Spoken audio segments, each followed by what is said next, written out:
à la partie expérimentale du protocole de Galilée pour montrer effectivement que voilà, la loi de la chute des corps et la physique moderne, hein, de façon générale, ne sont pas du tout nées simplement des expériences, mais d'un processus qui est plus complexe, plus nuancé, qui mêle différemment l'expérience et la théorie. Alors, euh, oui, donc on était ici, l'expérience des plans inclinés. Il y a bien une expérience hein, derrière la loi de la chute des corps, mais c'est pas du tout une expérience. Oui, il y a longtemps eu ce mythe hein, que raconte Coiré, d'ailleurs c'est très drôle, il y a des tas d'historiens qui vous expliquent que euh, Galilée, en fait, est monté en haut de la tour de Pise devant tous les savants pisans. Et là, dans une espèce de grand suspense général, il aurait lâché du haut de la tour de Pise une balle de liège et une balle de plomb qui serait tombée exactement au même instant au sol. Bon, alors c'est une pure légende, ça ne marche pas dans l'air, de toute façon, ça marche dans le vide, comme j'ai déjà expliqué. Et puis surtout, c'est pas un processus empirique qui lui a permis de découvrir cette loi. Alors déjà, premier problème, la chronométrie. Comment vous comptez le temps quand, à l'époque de Galilée, vous n'avez pas d'horloge moderne? Le problème de la chronométrie, c'est un problème absolument considérable. En fait, à l'époque, les moyens qu'on a pour calculer le temps, ce sont essentiellement des sabliers, des clepsydres, et sinon le pouls humain. Hein. Alors, des sabliers et des clepsydres, en fait, c'est totalement inadapté pour l'usage que Galilée veut en faire, parce que, bah, vous voyez, mesurer la vitesse de chute d'une balle avec une clepsydre ou avec un sablier, bon, bah, en fait, ça marche pas. Hein. C'est-à-dire que c'est des données trop, comment dire, trop lentes, trop faibles, hein, pour pouvoir être mesurées au moyen de l'écoulement de l'eau ou de l'écoulement du sable. Donc, ça ne marche pas. On oublie ce moyen. En fait, l'autre moyen conventionnel, c'est le pouls. Hein, les savants qui font des expériences utilisent le pouls humain, la pulsation du sang dans les veines. Le problème, c'est que c'est également un moyen qui est beaucoup trop grossier en fait pour mesurer des phénomènes très fins. Et en fait, plus généralement, construire une horloge, construire un mouvement isochrone, c'est quelque chose qui est très compliqué. Parce que, en fait, par exemple, quand on étudie l'isochronie du pendule en cours de physique, c'est-à-dire, bon, bah, on prend un pendule et on le fait osciller. Bon, et justement, il a été démontré devinez par qui, que le pendule avait un mouvement isochrone, c'est-à-dire que cette oscillation se reproduisait dans des laps de temps identiques, hein, quelle que soit l'amplitude du mouvement. Bon, oui, je vous dis, devinez qui l'a démontré, c'est Galilée. C'est Galilée, donc en fait, il l'a démontré grâce à la loi de la chute des corps. Autrement dit, en fait, il ne pouvait pas céder du pendule pour démontrer la loi de la chute des corps, puisque c'est la loi de la chute des corps qui démontre le pendule, en fait. Hein. Et en fait, quand il faut être, si vous voulez, comment comment on observe l'isochronie du pendule en cours de physique généralement? Bah, on prend un chronomètre et puis on observe que, ah oui, en fait, le mobile fait deux passages à la verticale, toujours au même moment, donc, enfin, pardon, excusez-moi, dans le même laps de temps. Mais enfin, on ne peut pas contrôler un pendule à l'aide finalement d'un autre pendule. Enfin, cela ne prouve strictement rien. Hein. Donc en fait, le grand problème, c'est de pouvoir trouver un phénomène physique dont on puisse démontrer a priori qu'il est régulier sans avoir la possibilité d'utiliser un autre instrument de chronométrie pour démontrer ici par exemple l'isochronie du pendule. Hein, donc c'est un problème qui est extrêmement compliqué et justement Galilée donc va en fait prouver que le pendule a un mouvement isochrone grâce à la loi de la chute des corps. Donc évidemment dans ce cas-là il est exclu d'utiliser le pendule pour valider la loi de la chute des corps puisque c'est le contraire qui est vrai, c'est la loi de la chute des corps qui valide le pendule. Bon. Alors en fait, Galilée a une idée absolument formidable qui sera saluée par Kant pour mettre à l'épreuve sa théorie, sa loi de la chute des corps, hein, sa théorie de la chute des corps. Il a l'idée, si vous voulez, de décélérer le mouvement, de ralentir le mouvement, d'étirer le mouvement pour mieux l'observer. Alors, c'est la fameuse expérience des plans inclinés. Voici ici un plan incliné que l'on peut voir au musée de Florence, au musée Galilée de Florence. Un plan incliné qui reproduit plus ou moins le plan incliné de Galilée. Alors en fait voilà, son idée c'est Galilée va avoir un charpentier, il demande à un charpentier de lui fournir une poutre parfaitement droite de environ 4 mètres je crois. Évidemment, lui, c'est pas en mètres qu'il l'exprime, mais c'est à peu près le soulevé du. Et il demande au charpentier de creuser une gorge parfaitement rectiligne sur la face parfaitement dégauchie de la poutre. Bon. Et donc, il veut absolument que cette gorge soit la plus lisse possible. Donc, il va demander au charpentier de la poncer très finement, de la raboter très finement, de la poncer très finement. Et il va même tapisser lui-même ensuite la gorge. Je crois que c'est une gorge en V. Il va la tapisser de papier huilé pour la rendre la plus glissante possible. Et sur cette gorge, il va faire descendre des billes, une bille en acier, dans l'acier le plus dur qu'il trouvera. Alors, vous allez me dire, mais ça n'a rien à voir avec la chute d'un corps. C'est une bille qui tombe, enfin qui dégringole le long d'un plan incliné. Quel rapport avec le... Eh bien si, en fait, c'est un cas de chute des corps. C'est-à-dire que, vous voyez, à chaque instant de sa chute, la bille, c'est une bille, à peu près, hein, la bille, au cours de sa chute, à chaque instant, va tomber.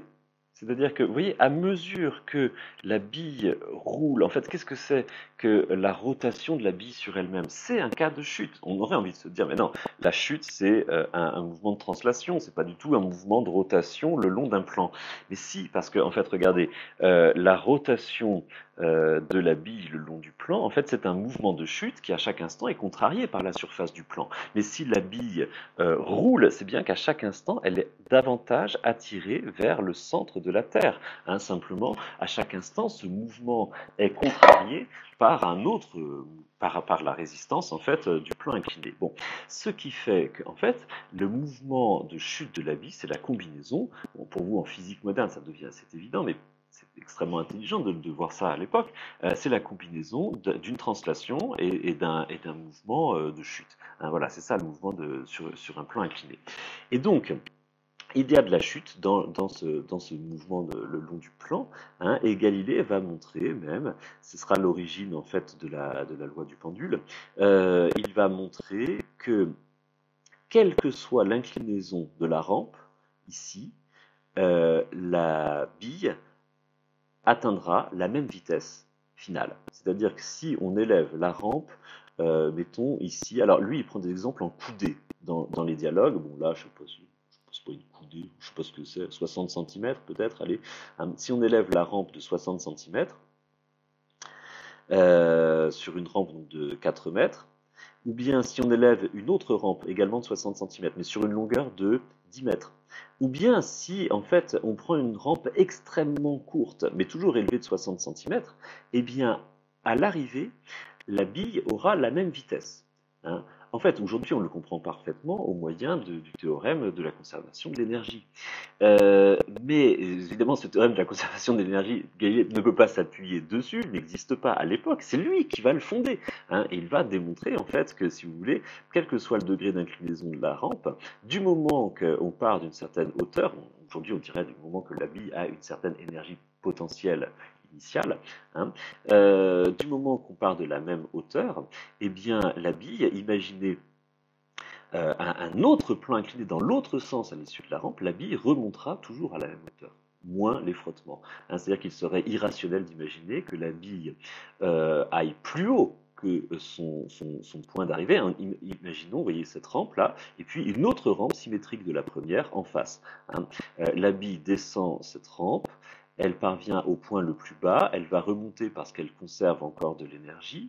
Jusqu'où va-t-elle remonter? Est-ce qu'elle peut remonter au-dessus de sa hauteur initiale? Non, il faudrait imaginer qu'elle ait gagné une forme d'énergie, ce qui est enfin, inimaginable.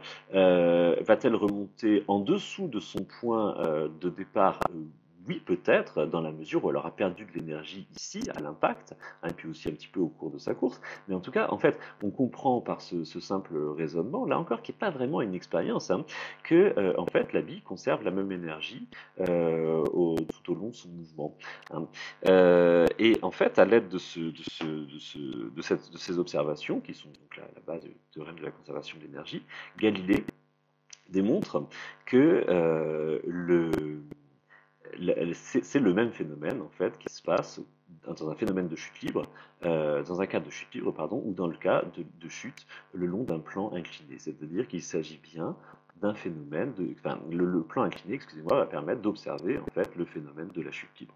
Hein, voilà. C'est comme, pour ainsi dire, si l'on prenait, vous savez, une gaze, vous savez, pour faire les bandages, et que, vous savez, on l'étirait comme ça. Ben voilà, c'est ça que fait Galilée, c'est-à-dire qu'en fait, il étire le cours du temps pour pouvoir observer plus finement un phénomène qui sinon serait inobservable. Je veux dire, la chute d'une bille comme ça sur 60 centimètres, ça n'a jamais rien appris à personne. D'ailleurs, je pense que depuis Aristote, on a dû en voir tomber un des billes sur 60 centimètres et ça n'a jamais rien appris à personne. Bon. Donc Galilée alors entend observer les différentes chutes de billes, enfin, selon des hauteurs différentes, selon des axes différents, des élévations différentes, et comme il n'a pas de moyen de chronométrer, il a l'idée d'un moyen magnifique pour saisir le progrès de la bille. Ce sont les fameuses clochettes que vous voyez ici, c'est-à-dire qu'il attache des clochettes le long de la rampe et il règle les clochettes de manière enfin, il écoute le bruit des clochettes et il ne sera satisfait que si, enfin pardon, non, excusez-moi, je le formule de façon confuse. Il espace les clochettes en fonction de sa loi des carrés, c'est-à-dire qu'il met une clochette à une distance du point de départ, une autre à 4 distances, une autre à 9 distances, une autre à 16 distances, et il observe si ces clochettes tintent régulièrement. Parce que si ces clochettes tintent régulièrement, ça veut dire que sur une disposition basée sur les carrés, il s'est écoulé des temps réguliers. Autrement dit, que la loi des carrés est vérifiée. Voilà. Et évidemment, il tente l'expérience, et ça ne marche absolument pas en fait. C'est pas possible en fait avec les moyens, il y a trop de frottements. Mais son dispositif empirique est absolument génial, et son pas empirique, expérimental est absolument génial, hein, et en fait son dispositif expérimental, voilà, apporte bon, une validation. Vous voyez, qui finalement enfin, est presque, enfin je dirais pas superflue, elle n'est pas superflue, mais disons que en fait, l'essentiel finalement, c'est pas tellement l'expérience des plans inclinés. Là, vous voyez bien que les cloches sont pas du tout réparties sur une échelle de carré, hein. Mais en fait, l'essentiel, c'est la démonstration mathématique. C'est-à-dire que ce qui lui importe essentiellement, c'est de montrer partir de l'hypothèse de l'accélération uniforme, les temps ne peuvent pas être autre chose que les distances, excusez-moi, ne peuvent pas être autre chose que les carrés des temps. C'est-à-dire qu'ici, il montre que c'est une fonction du carré. Ça ne peut pas être une fonction cube, une fonction puissance 4 ou n'importe quelle autre fonction, c'est impossible. C'est une fonction carrée et c'est cela le plus important, c'est de montrer que ça ne peut pas être autre chose. Après, la validation empirique, expérimentale plutôt, elle est intéressante, mais elle n'est pas aussi essentielle finalement que la démonstration. Elle est importante, bien sûr, il ne faut pas la minimiser, hein. Galilée a pris beaucoup de soin à concevoir sa preuve, mais quand même, l'essentiel de sa preuve réside quand même dans la démonstration mathématique, hein. Voilà. Bon, oui, à noter qu'il y a eu avant Galilée, des savants qui ont observé le même phénomène. Alors ça, c'est absolument hallucinant. Au Moyen Âge, il y a eu des savants qui ont observé un phénomène. On ne sait pas comment, on ne sait pas du tout par quel moyen. Ils avaient observé. Alors, ce que eux appelaient la loi des impairs. Parce que si vous observez les intervalles, hein, les intervalles entre les différentes stations, enfin stations, différents moments si vous voulez, de la chute, les intervalles croissent comme la suite des impairs. Entre 0 et 1, vous avez un intervalle de 1. Entre 1 et 4, vous avez un intervalle de 3. Entre 4 et 9, vous avez un intervalle de 5. Entre 9 et 16, vous avez un intervalle de 7, etc., etc. Vous pouvez continuer comme ça. Les intervalles qui séparent la suite des carrés sont la suite des nombres impairs. C'est quelque chose qu'on connaît en fait depuis Pythagore. Bon. Mais ce qui a été observé, ce qui est absolument ahurissant, c'est qu'on ne sait pas du tout comment. Au Moyen Âge, vous avez un savant qui a observé ce phénomène. On ne sait pas du tout comment, mais il n'a jamais pu l'expliquer. C'est-à-dire que bon, il avait observé cette curiosité de la nature, qu'effectivement, ce sont des intervalles impairs qui séparent les différents moments de la chute d'un corps. Alors, le moyen technique employé, c'est un mystère complet. Personne ne sait comment cette observation a été faite. Hein. Euh, et, euh, mais en fait, cette observation, purement empirique, n'explique absolument rien. C'est pour ça que c'est Galilée, c'est bien Galilée qui a découvert la loi de la chute des corps, et non pas cet obscur savant médiéval dont le nom m'échappe complètement. Pour l'instant, je vous mettrai ça dans la prochaine vidéo. Hein. Ce savant médiéval, bon, qui a fait une observation prodigieuse, hein, c'est sûr, mais qui n'explique absolument rien. Donc ça, c'est pas une loi de la nature. Une loi de la nature, c'est quand il y a une démonstration, quand il y a une explication, et pas simplement un phénomène constaté. Hein. Voilà, c'est ça qui est capital. Il ne suffit pas de faire des observations étonnantes, prodigieuses, etc. Il faut pouvoir fournir une explication. Sinon, il n'y a pas de travail scientifique. Hein, voilà. Bon, allez, on arrête là, et dans la suite, on fera quelques analyses supplémentaires sur la signification de l'expérience scientifique.